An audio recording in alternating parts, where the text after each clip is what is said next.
I'm joined by Andrea Sartori, who's head of KPMG's golf advisory practice in Europe, Middle East and Africa, and also by Paul Stringer, who's president of the Nicklaus group of companies. Gentlemen, welcome to the HSBC Golf Business Forum. Andrea, KPMG has just published its golf course development cost survey. This is the third time you've produced this survey. What were the key findings? Yes, we have investigated basically over 100 new developments over the 5 years period, 2008-9 up to 2014. And basically the key findings are that the quality of golf courses that have been developed throughout the crisis period has been certainly lower of the previous, in comparison to the previous 5 years. However, the overall quality of those facilities, it has actually increased. Possibly this is one of the reasons that justify the second major finding of the survey, which is a significant growth in terms of average cost of development of an 18-hole golf course in comparison to 5 years ago when we published our last edition of the cost development survey. What sort of costs are we talking about to develop a golf course? Basically, we move from 4.5 million according to the survey in 2008, up to 5.9 million on average, with several developments, especially in the Middle East, being well above the $10-12 million mark. It's important also to say that when we are speaking about development cost of golf courses, we are not considering land, we are not considering clubhouse, parking facilities, machineries and golf equipment. So this is only the golf course. So what's driving up these costs? I think the main driver is somehow a change of the profile and the quality of the golf courses. In fact, the sample, which is actually bigger than the one that we had in the previous survey, it contains a higher proportion of golf courses that are part either of golf resort or golf residential communities. And you tend to have in this type of development higher average cost than, for example, standalone golf courses, because these type of facilities are the ones that actually help to drive and increase the selling price of real estate. Some of these new markets too, Andrea, I think we're finding are more difficult, more challenging to develop. And that creates more earth moving, which creates more of an expense. Now, Paul, you're based in China, aren't you? So I am. Tell us about golf course development in China. Sure. I'm based in Beijing, where our operations set up covering Asia, but in general in China, which is really the hotbed, if you will, of golf development in Asia, they're developing golf course both in the north and the south, and it's a situation there where you get a lot of different mixes in terms of the real estate. You can't develop farmland, so you need to develop really in areas that can't be farmed. And so you tend to do things where you have to fill in a lot of water and create sites. You have very mountainous sites where you have to break down mountains and create valleys and areas for golf to be developed. So the sites can be very problematic, but having said that, there's some very good golf courses being built in China right now. Despite the moratorium that we've heard so much about? Despite that, yes. We're very successful right now in developing a significant amount of golf courses, and they've come out and said that Hainan Island is one of the areas that will develop tourism and golf tourism. They've made this announcement about several places in China. But you still have a lot of golf being developed now in the second and third tier cities, where before it was Beijing, Shanghai primarily based, and now you're getting into the second and third tier cities, which still are very large cities in China. But you'll see more and more golf being developed in those cities as we go forward. So you've talked about tourism there. Does real estate play a part? Is that a big part of golf development in China? Very much. Much like some of the areas in Eastern Europe, or like Andreas was talking about earlier with developments of the past, it used to be only core golf, where you had a golf course and then you had the residential either on the perimeter or it wasn't even involved. Now you're seeing developments in China that want to have kind of the US or the Western model, where you integrate real estate with golf, and the golf amenitizes the real estate and the hotel to help drive up some of those revenues.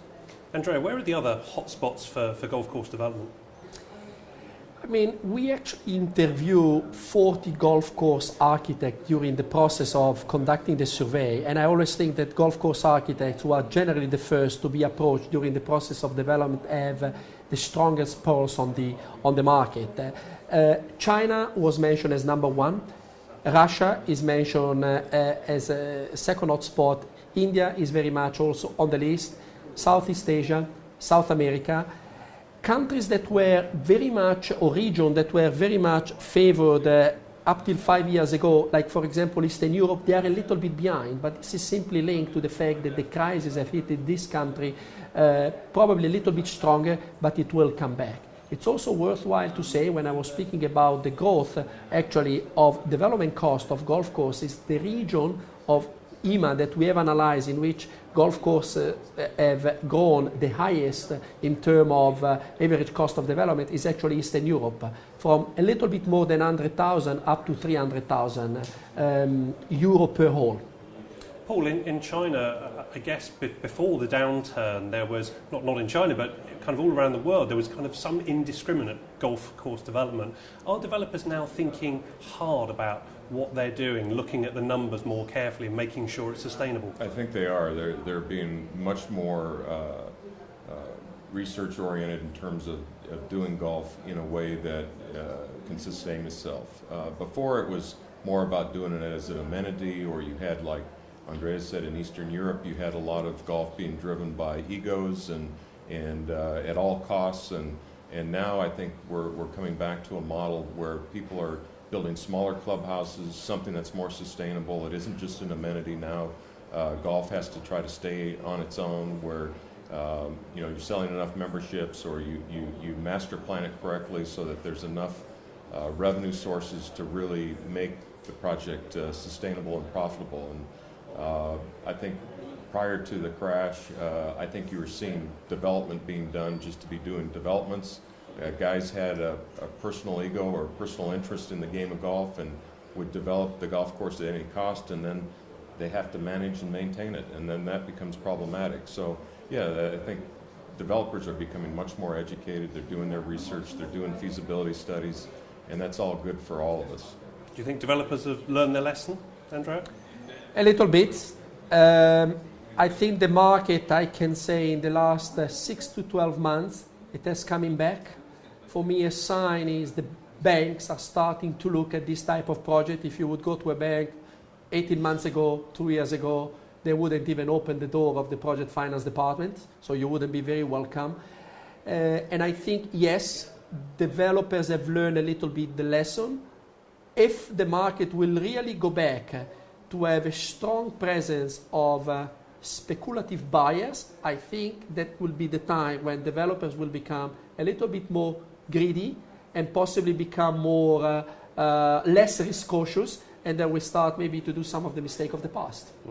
You mentioned finance as one of the challenges to golf course development. Paul, what other challenges do you face? I guess environment, water consumption, those sorts of things? Absolutely. The approval and the permitting process, not just in China but throughout the world, is in some cases can be 3 to 5 years or longer, and that obviously plays into the cost of these developments. Water rights, water approvals, whether you're doing it in farmland in some countries, or you have to have sites that are less than ideal to develop golf, which become more expensive to build. Each country kind of has its own nuance, but it all comes back to really doing golf. It has to be a model that really works, and you have to have other revenue sources. You have to limit your expense, and we were talking earlier today about clubhouse size and clubhouse development. The clubhouses of pre-crash times, I think those clubhouses were built, and some of them were way, way too big and couldn't sustain itself. And so now those blueprints are shrinking a little bit to support the development, and they're all built for different reasons, but now there seems to be more application to the business and what it supports for members, for communities, for existing resort guests, and so those models are working. I think Paul has actually touched upon a very interesting issue, which is the timing of the pre-construction phase and actually the timing to get the permit, which is actually the most problematic issue that developers are actually facing according to our survey. If you take countries like Switzerland, Austria, Germany, the pre-development phase, which is very much linked to obtaining permit, is anything between 3 to 5 years. If you take a country like the Middle East, the average pre-planning time is actually 10 months, which of course has a major impact on the cost, as Paul was actually saying. So final question to you both. Paul, how do you see the future? How do you see things panning out in China and the wider Asia region? Well, China right now, depending on who you speak to, is got roughly 600 to 700 golf courses, and there's people that are saying that can get to 2,500 golf courses. They're growing at a rate of about 20% per year in terms of golfers. So, based on their population base and their growing middle class, there'll be more and more attention. When you look at things like the Olympics coming up, with golf coming back into the Olympics, I think we're going to see a surge in some of these other emerging markets for the development of golf, which is great. If you look at areas where we think golf will grow, certainly Central Africa, places in Southeast Asia still, China will continue, and then we're looking at a lot of courses in the U.S. and Mexico and Canada as areas for renovation and rebuilding some of those existing golf courses that might be a little tired or they need to be rebranded, and so we're having a lot of opportunity to look at those. But that's where I see the market being generated over the next, say, 5 or 10 years. Andrea? In IMA terms, I would put my money on Africa. I think that there is a major opportunity, and I 100% agree with Paul on Central Africa. North Africa has been quite well developed over the past 5 to 8 years, a lot of investment also coming from the Middle East. You can consider to a certain point South Africa already a quite mature market for standing alone golf courses and also golf community and golf resorts. But I think that there are countries like Nigeria, Angola, Mozambique, Kenya, all countries that are also very much growing from an economic perspective, that they provide a significant growth opportunity for golf, and especially for golf and real estate. Those countries, they are growing economically, and there is a need of consumer to have a different lifestyle. There is still quite a lot of issue in relationship to security, for example, in a country like Nigeria. So I do see major opportunities in those markets. I think you touched on a good point too, Andrea. I think what we've seen is that the golf development and the golf model follows the economic model. So when the U.S. was thriving and going very strong, in Mexico and Canada, you were seeing a lot of development hitting there, less into, say, Eastern Europe and Asia. Now it's been reversed, where Asia's been very strong economically, and that's where golf's been driven. And so as these markets come back, it's really about how it's handled from a political standpoint and from an economic standpoint. And as those continue to develop, you'll see, I think, more development with golf and resorts. Well, the Development Cost Survey makes fascinating reading. Andrea Sartori and Paul Stringer, thank you both very much. Thank you. Thank you. Thank you, Gary. Thank you.